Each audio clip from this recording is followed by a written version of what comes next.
Hello guys to a new video for our character creation tutorial. In this video we're actually going to find that amazing detail and layer that will get our textures from good to an absolute amazing texture that's absolutely unbelievably realistic, and it's actually something we kinda did discuss before and something a little new.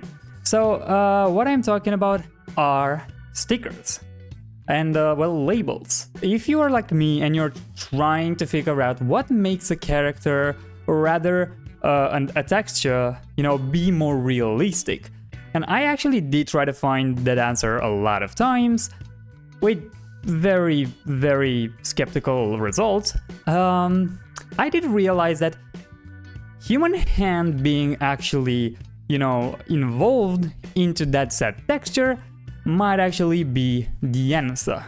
And by that I mean, when someone actually puts a sticker over their laptop, it's way more believable when you have that there, especially if it's a little scraped, because it does tell you like what the kind of person is that did that, you know, gives you more detail about the environment that object is in, and so on and so forth. So, of course, I did show you before how to create such textures, but this time we're actually going to do everything from scratch, and I explain everything right when we start the video. But actually before that, I have something to ask you guys, which is please donate a like to this video if you like it, and if you're not subscribed, subscribe. Again, 64% of you are not subscribed, but you're watching this video, just subscribe. It's just better, you'll feel better, trust me, I'll feel amazing if you do that. So, you know what, let's do that. And please leave a comment if you do like this series and if you find it useful. So with that being said, let's actually get into the video. So for a little bit of a better understanding of what this video is concentrating on, I'm talking about something like this that you can see right here. So this is actually a sort of paint sticker thing that I did all by myself from scratch. This is actually not a picture or anything like it. The only thing I did use is a font that is free, and I'll show you how to download that as well. But basically that is kind of much better because, I mean, without it, you know, it is an impressive texture still, but it's not that great. However, I'm also going to show you, by the way, in this video how to create all the scratches and even a little bit more on how you can make your textures pop up a little bit better. So as a little bit of a difference, here you can actually see a sticker that I created using an actual picture that I found on the internet, and I just edited it and put it right in. Now, yes, this actually looks really good, but again, I wanted something that I can say, yeah, this is all mine. There are a few reasons why you might want to do that. First things first, you will never stay with the fear of what if someone copyrights my, you know, asset because I use, you know, their picture, and even though it was free when I took it, now they changed it and it's, you know, supposed to be monetized. And that's actually annoying and a really nasty fear to live with, so you can actually just create it yourself. Now that's the first reason, but the second reason, and in my opinion a little more important and more common to see, is the freedom. You have the freedom to create these however you want, and in the beginning you might say you can do the same with a picture, but it's actually not true, and especially if you're talking about like time, because yes, it's much easier to actually create it from the get-go, because you can do it however you want. However, if you stay and change something that it's already made, it's gonna be more of a hassle. So here's how we do it. In our Blender, this is the Blender with the robot and everything, and actually you can see a little bit of how we're going to texture the hands and stuff. I'm still working a little bit on the colors, so this is not like absolutely, you know, sure, but it's an idea. Now, with this being here, we're actually not going to use the robot at all this time. What we do want to do is add a plane. Yes, every time we start with a plane, it means it might not be that hard to do. So by adding a plane, what we're going to do now is actually just scale it to kind of have the shape we want. Of course, this can differ from anything that you might, you know, want to do. And let's say I want something like this and have a small icon or a small text. And here's the deal. If you want an icon I suggest you first take some inspiration if you want, and then draw it yourself, and then create it in Blender. If you want text, it's a little bit easier. So as you can see in my Quixel Mixer, I actually had a little bit of both. So I wanted my robot here, the first O here, to actually be a little bit different from the others, and kind of also, you know, be the exact thing we see when we look directly in front, you know, from the front of our robot, because that made sense to me, and I said, hey, that's actually pretty cool. So yeah, I mean, that was super simple. I had a plane, then I had another plane that I, you know, scaled and edited to, let me just make it look like that, you know, something like this, and then just put the text over, and I mean, that is kind of it in Blender at least. However, I will do a different one because I just, you know, will use it anyway, so why not? This time, however, this will not be for the body or anything. It's actually gonna be for one of these pieces. And because it's for something like that, what I'm going to create is something a little more, I don't know, strange, I would say. It'll be just a few bars. So the way I'm going to do this is actually I'm going to delete this, and I'm going to create a text.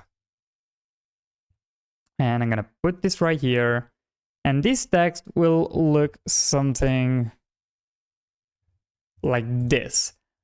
It doesn't have to mean anything. It's just, in my opinion, a cool design that I will just stick to my robot, and it will work pretty fun. Now, there are two things you will want to do when we do this kind of stuff. First things first, you don't need to put a material on this, and you can design this however you want. And yes, by the way, I'm going to show you how to do it with a you know, text as well, just in case. And if you're wondering if you should use anything other than a plane, no, don't use anything other than a plane. You don't need to. Everything has to be like a 2D perspective anyway. So there's literally no point in doing so. At least I don't find it necessary. Okay, so let's say I have this and I want to put this on my robot. What do I do from here? So you model something in Blender. That's absolutely wonderful. What you will want to do with this is actually, first things first, make sure that your from display, your grid, floor, and axes are gonna be you know, disabled, because you will want this to be an empty scene. And the reason for it is at view, press viewport render image, and what they will do is actually render exactly what you got selected. Now the thing is, because it's selected, we can actually also see the origin point, which we don't want. So what you should do to get rid of that, and what do I usually do, is actually get the body, select something else, then hide it, and now there you go, the origin is gone. And now go to view, render this image, and we get this beautiful simplistic image right here. Now to get this to actually show and look pretty good, we're actually going to use a photo editor. Now of course you can use Photoshop if you do have it. I'm going to use GIMP because it's free, and because well, it's free. It's literally everything I have. And now let's drag the picture and have it here. And as we can see, we already have an alpha channel, which is really good because it means when we do export this, by the way, you have to always export this as a PNG, because PNG is the only format that actually will keep your alpha channel. If you do try to save it as a JPEG, your alpha channel will actually become black. So just, you know, think about this. I did make this mistake a few times and it was very annoying. And now what we gotta do with this is actually a pretty simple thing to do. And now actually here could be a problem. So if you have a more interesting let's call it texture or material or color really that you want, you should actually take care of that first. But I want this to actually be just simple white, and for that I'm going to select this fuzzy select tool, which will select basically things by color. And to select more stuff, just keep shift pressed and then left click over every single object you want to select. And now I have everything selected. Now with this, make sure you change this color to whatever color you want to have this symbol, you know, be colored as. And then you can go to edit and fill with foreground color. Now, why do we have to select things? Well, if you don't select stuff and you just, you know, select your picture and do the same thing, what will happen is everything will be covered with that foreground color. Because as you can see, the selection is the entire picture and you don't want that. You only want a part of your object. And let's say you have two colors for the same body and you know, GIMP will not know how to, you know, separate those. And it's actually kind of annoying. What you will have to do is use the free select tool. Now, what that does, it's actually you will draw the contour of exactly what you want to select. And the moment you did that, as you can see, you will have the selection right here. So that's just for you to know in case you will actually, you know, find yourself in need for that. Okay, so with this actually here, I am almost ready to go, but I do want to do a little bit more than just, you know, add this. And there are a few things, by the way, you can do, because I wanted to also prove a little bit that, you know, GIMP is actually a pretty cool tool. So you can select everything, go to filters, right? And you can play with stuff here as well. So for example, we can add a pattern. Now, of course, you don't have to do all this. I'm just showing you what can be done. You can put like super strange filters on. You can add also from render here, you can add noise, which I think we're pretty familiar with at this point. And then, you know, you can play with how much you will see it, and then, you know, create like these maybe texturized kind of stuff, which I actually do like now that I look at it. So you know what, I'm gonna actually keep it this way, and you will understand why when we actually get there. But before I actually do that, so for now I'm gonna keep it white and you'll see why. And with this actually, I'm going to export it because this is the color I want. To export it, go to File, Export As, and again, make sure here is going to be written PNG, otherwise change it to PNG to make sure you have it. So we have strange symbol, just export it. Of course, it's still there, but I'm gonna just, you know, replace it and export it. And now everything is cool, right? But that's not exactly how it goes. And you'll see why. If I go into, you know, my Quixel Mixer here, let me actually get the main body down and hide these two stuff. And we're going to only work on our pieces here. What you will want to do first of all is add a solid layer to be able to put your decal on. Because here's the deal. I showed you how to put decals from Blender, from a Quixel Mixer. And I do think I showed you also how to do this, but this is a little bit more interesting because what you will do is actually come to the albedo and select, you know, the symbol you created, and you'll have it right here. And as you can see, it's actually rotated wrong and placed wrong. So what you do is actually go to placement here, and all you will have to do really is, well, look where this is, right? So you can also scale it down to see it better, kind of here. And instead of box projection, let's change it to freeform. What freeform does is basically allow us to move this however we do feel like we need. But just to make sure, also the scale will be a little different when you do it. So make sure that you are aware of that. And again, because of that, we need to actually rotate this by 90 degrees. Oh, yeah, 90 and I write 180. Great job, me. And as you can see, Y will change this direction, which I actually don't like. So no, thank you. What I will need is actually find it. Yeah, there. So let's also change the scale, 0.2, maybe 0.15.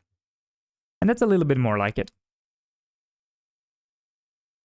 And just play with the position until you find the right part. So maybe a 0.42, 0.43, 0.435.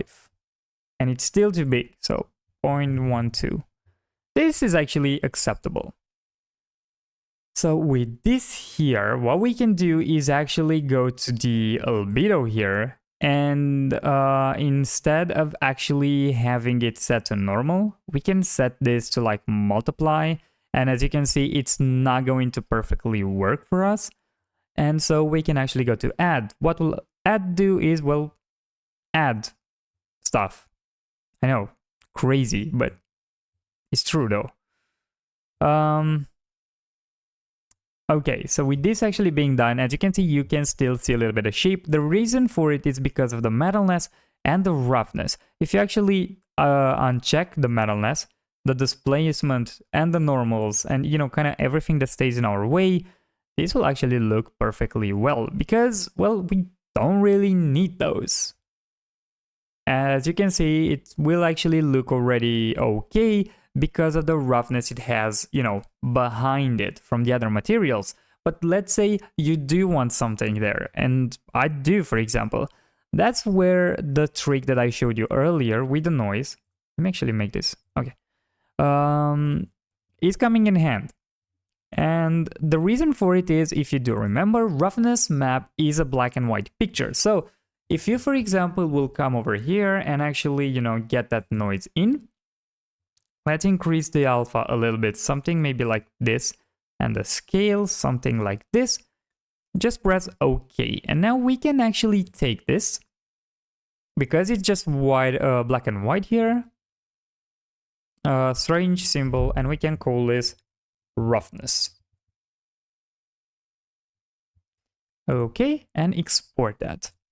And now we have the roughness, which is actually pretty cool. Because we can actually go here to the roughness, apply it this time, and go to load, and we can actually put the roughness in. And as you can see, that part actually did change something, because now our object here knows what's going on. However, as you can see, we see a very shiny part because it sees the black background here, which we don't actually want. So what we need to do is actually go and set this to max, is usually what I set it to, and it works perfectly fine. I think also overlay was doing a good job though. Let me set the opacity back to 1, and overlay is not doing a good job. Okay, yeah, it was either add, either max, but I think max is doing a little bit of a better job, if you ask me. Right, so now all of it has kind of the same roughness, which is good. You can also take that and put it as the metal map, right? So come over here, say load, and do this for the metal as well, and also set this to max just to make sure everything is fine. And now it should look pretty okay. Now we don't want that really, because I want this to be kind of solid.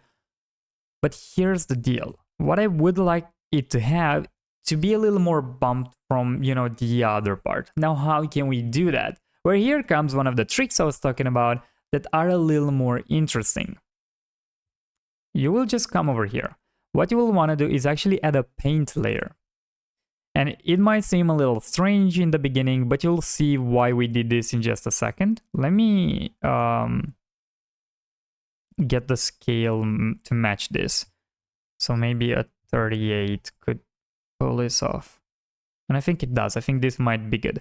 So what the paint can do, right? If you go actually down here, you will see that the paint is actually influencing the albedo, the metalness, and the roughness. What does that mean? Well, it means that if you do actually, let me change actually the albedo to like a red. And if you do press on this, this will actually change the color. But as you can see, it's doing something more than that, which is the displacement. It does also work with the displacement because we have it selected. If I would not have that and still press, yes, I do change the metalness, I do change the albedo and the roughness, but not the displacement. However, I don't want that. Actually, what I do want to do is to have, well, the albedo will be set off and just the displacement will be the one I want to affect. But actually, I wanted to affect it extremely little. So a 0.1, it might be even too much, but I'm going to check it once I do this. So I think it just blocked for a second. Yeah. As you can see, this is actually doing it wrong. And because it's actually set here to lower the displacement, what that means is actually you have your surface here. Lowering the displacement means you're creating a dent in it. What we want is actually to do the reverse and basically extract a little bit of the body. So set it to raise the displacement. And what you will do, and actually I'm going to set this to even lower than this, so 0.05. And you will just want to make sure that, you know, it's little by little kind of raised a little bit from the surface. Now, it doesn't have to be super obvious. And as you can see, it's not that obvious. It's nothing too crazy. However, it does kind of give you a little bit of that punch that was painted there. It's not just, you know, randomly put, which I like at least the idea of it. Now, you know, again, this is, of course, your decision if you do want to do the same thing I did.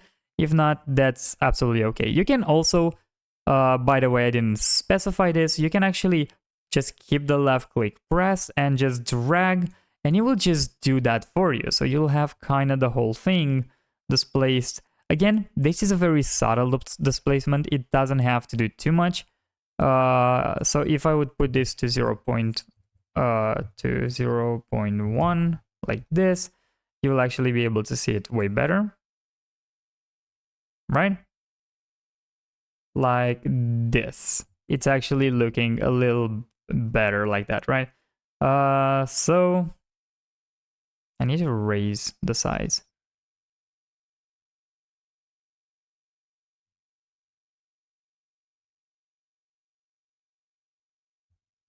Okay, you will be able to do something like this, which, again, I don't know if you do want it or not. I like the look of it. I think it's a pretty interesting idea, and I would like to do it.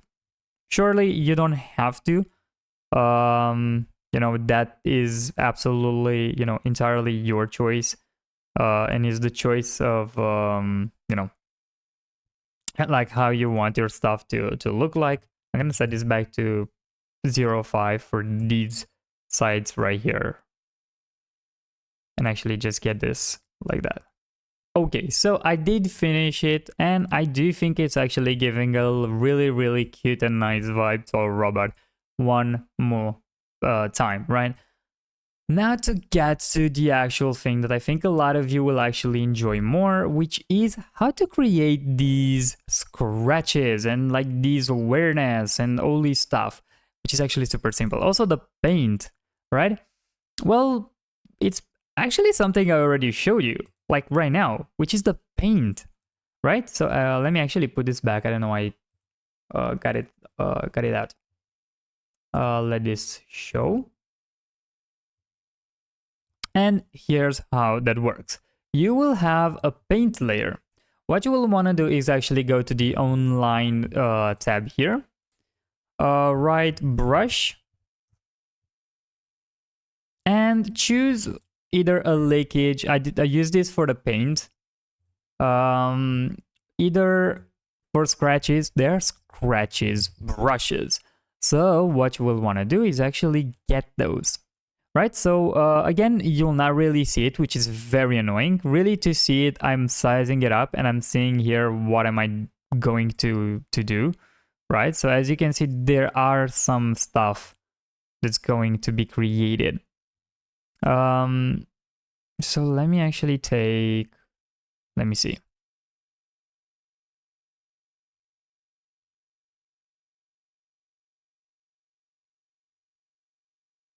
This image right here, this one is good.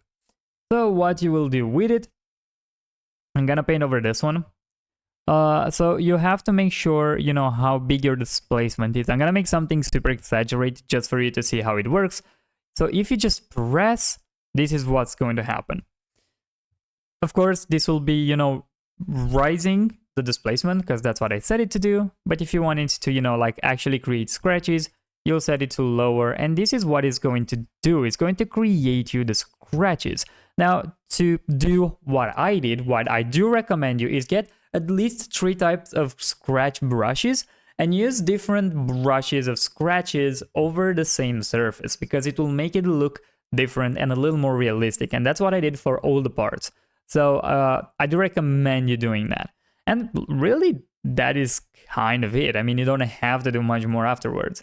The last thing that I want to tell you is please don't just you know, use only one method to texture in Quixel Mixer.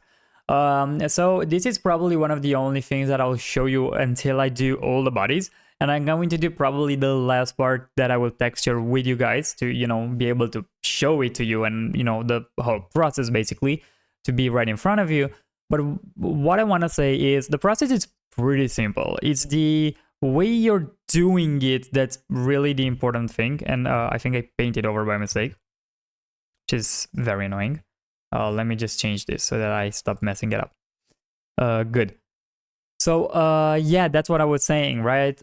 Don't you know, just put one thing and be like, yeah, that's fine, and I'm gonna scratch it a little, it's gonna be okay. No, try to put layers on top of stuff, right? So again, here I have the basic paint, then I have garages that actually are like, you know, stains and like leakages and stuff over the surface. Then I have some rust that you can actually see on the edges. Then some mud that it's actually working down here, and that's why you can see, you know, these again stains over here, right? It's not just a little bit of, you know, just one texture or something. Then don't forget, put decals, put stickers, put stuff like that. And also, by the way, to make this kind of effect, because that's actually something I didn't show you yet, I'm not going to do the text anymore because really it's the exact same process I just showed you. However, to create this kind of painted like thing, you can do 2 things really.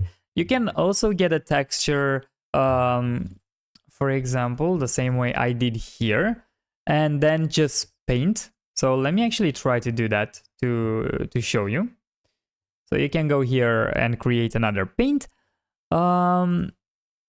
You will set the albedo to pure white because that's what your texture is.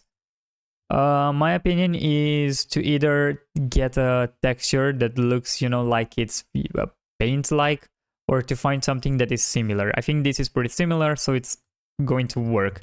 And what you want to do is actually get the displacement out of the way and the albedo up. And you can just draw it here like, yeah, this is just, you know, some painted stuff, and it's, you know, leaking. It's like a leakage stuff, and that works perfectly fine. I'm not gonna do that actually for this one. It was again just to prove a point. But you can also get this done in GIMP before you actually get there. So that's why I think GIMP is an actually impressive, you know, thing, and what's it called, a program, because what you can do is just select a brush, select the type of brush you want to have, and then also you can just draw this right here like, you know, it's painted from someone, right? Like it's part of the whole thing, and it just makes sense, and you don't have them to bother and stuff like that.